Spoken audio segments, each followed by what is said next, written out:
সীমান্তের ওই পারে গেছিল, ওগুলির পেটের মধ্যে দাদারা দিয়ে দিয়েছে, যেগুলি এখন জয় বাংলা করে। জয় বাংলা আমার দেশের স্লোগান না, ইন্ডিয়ার শিখাই দেওয়া স্লোগান। ভাই মুক্তিযুদ্ধের চেতনা নিয়ে যদি রাজনীতি করতে চান বহুত সমস্যায় পড়বেন। আমি ভাই বাংলাদেশ 1971 সালে স্বাধীন হয়েছিল এটা মানি না। কারণ আপনি আমাদের যা মনে চায় তাই বলতে পারেন, কারণ ওইটা ভারত আর পাকিস্তানের যুদ্ধ ছিল, সেটা ভারত এখনো বলে, এবং বাংলাদেশের পক্ষ থেকে ওইটার ব্যাপারে কোনো ধরনের কোনো প্রতিবাদ এখন পর্যন্ত করা হয়নি। এইবার প্রথম এই সরকার আসার পরে করেছে, ওইটা আমি এনাফ মনে করি না। আপনি যদি মনে করেন ওইটা আপনার স্বাধীনতার যুদ্ধ, ওই ব্যাপারে আপনি প্রকট, আপনি একদম পুরোপুরি এক ইয়ের মধ্যে থাকবেন, তাহলে তো আপনাকে তাদের সাথে সব ধরনের চুক্তি বাতিল করতে হবে, সব ধরনের থেকে সম্পর্ক থেকে বের হয়ে আসতে হবে। আসেন নাই, তার মানে তাদের ওইটা আপনি সহ্য করেন, তাহলে ওইটা যুদ্ধ না।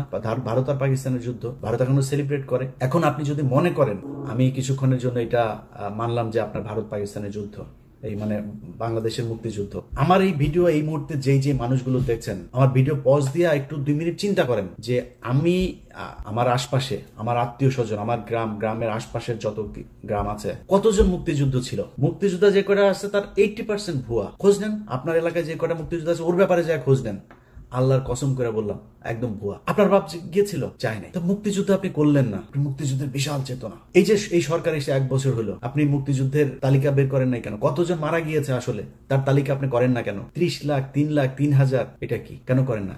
ওইখানে কিছু একটা আছে যেটা করতে মানে বের করতে চায় না। ভাই আমরা তো চাই সেই যুদ্ধে কতজন মানুষ মারা গিয়েছে তাদের প্রতি আমরা সম্মান জানাইতে চাই। বার করেন। আপনি ভিডিও দেখছেন না, বার যেহেতু করেন, আপনাকে দায়িত্ব দিলাম বের করার জন্য। আপনি চোখ বন্ধ করে চিন্তা করেন আপনার 14 গোষ্ঠীর মধ্যে 71-এ মারা গিয়েছে কেউ আছে কিনা। পাকিস্তানি মিলিটারিরা এসে কারোর মাকে তুলে নিয়ে তারপরে প্রোডাকশন দিয়ে দিয়েছে। যদি একটা খুঁজা পান, কান কেটে শুনেছি, উনি বলেছেন, তিনি বলেছেন, এইটা দিয়ে কোনো ইতিহাস হয় না। আপনি এখন ওই যে আওয়ামী লীগের মতো ভাই এত আবেগ থাকলে তো সমস্যা। আমার কথা শুনলে আমাকে পছন্দ করেন এরকম অনেক মানুষের, ভাই আপনি তাহলে মনে করেন যে কিছুই হয় নাই। 3 তারিখ ডিসেম্বরের 3 তারিখ থেকে ভারত যৌথ বাহিনী হামলা শুরু করেছে। পাকিস্তানের অস্ত্র ছিল না, ওই দিক থেকে সৈন্য আসছিল, সেটা আসতে পারে নাই। 7ম নৌবহর পাঠাবে, সেটা নিয়ে সমস্যা। ওই দিক দিয়ে ভারত এই সাগর বন্ধ করে শ্রীলঙ্কা হয়ে আসতে চায়, দেরি হয়েছে। পাকিস্তান মিলিটারি পারে নাই ভারতের সাথে যুদ্ধ করে, ভারত করেছে। আরে ভাই আপনি কোন যুক্তিতে আমার কাছে আসবেন? 16ই ডিসেম্বর দেখান আপনি বাংলাদেশের একটা মানুষকে সেই জায়গায় ছিল, কেন ছিল না? এগুলি নিজের কোশ্চেন করেন। আমি আমার নিজের কথা বলি, আমি ছোটবেলা থেকে মুক্তিযুদ্ধ মানে ওরে যে সিনেমা টিনেমা দেখতাম, বাংলা সিনেমা দেখতাম না, বাংলা সিনেমায় দেখা বাবারে নিজের সন্তানকে কাঁথার ভেতর থেকে বের করে মুক্তিযোদ্ধাকে ঘরের ভেতরে জায়গা দিয়া তারপরে মুক্তিযোদ্ধারে বাঁচাইলো, বিশাল এক নাটকীয় এক দৃশ্য অবতারণা করলো, করে মুভি একটা বানায় ফেলে। ওইটা দেখে থেকে বড় হয়েছে না, মানে কিছু না হইলেও কিছুটা তো আছে। শেখ মুজিবের প্রতি আমার ভীষণ রকমের শ্রদ্ধা ছিল, আমি স্বীকার করছি, বিশ্বাস করেন, জানতাম না তাই। আরে শালায় তো একটা বদমাস, এমন কোন চাউরামি নাই যে এই শালা করে নাই। এই যে নারায়ণগঞ্জে চশমা ফেলে রেখে আসা বেশাব খানায়, মিথ্যা কথা না। ওর দলের এই যে শামসুল হক, ওর দলের এই লোকটারে জেলখানায় রেখে ওর বউরে সারা জীবন আকাম কুকাম করেছে। ওর বউ এই যে নিউ ইয়র্কে, এই যে আমেরিকায় এখন সম্ভবত নিউ জার্সিতে থাকেন। এই শালা, এই যে পাপনের মা, এই পাপনের মারে এই যে রাষ্ট্রপতি ছিল জিল্লুর রহমান, এই শালায় তো ওরে কিছু করতে পারতো না। এই শালা শেখ মুজিবর এই আইবি রহমান আকাম কুকাম করতো। এটা নিয়ে শেখ মুজিব, এই শেখ হাসিনার পরিবারে বিশাল গ্যাঞ্জাম হইতো। সুন্দরী ছিল তো, শেখ মুজিব এটারে এই করতো।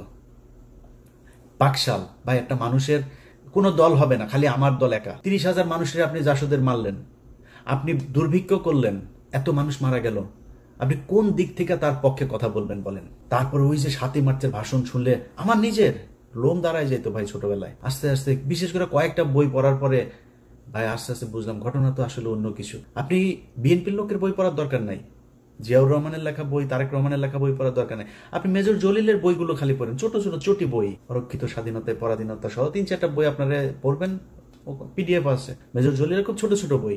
পড়লে বুঝবেন যে মুক্তিযুদ্ধ আসলে কি হয়েছিল, কেন 15ই এপ্রিল পর্যন্ত এই দেশে ভারতীয় সেনাবাহিনী থাকবে, কেন 16ই ডিসেম্বর এটা হইতে পারবে না। সো এগুলো হচ্ছে আমাদেরকে গেলানো হয়েছে মুজিববাদ প্রতিষ্ঠা করানোর জন্য।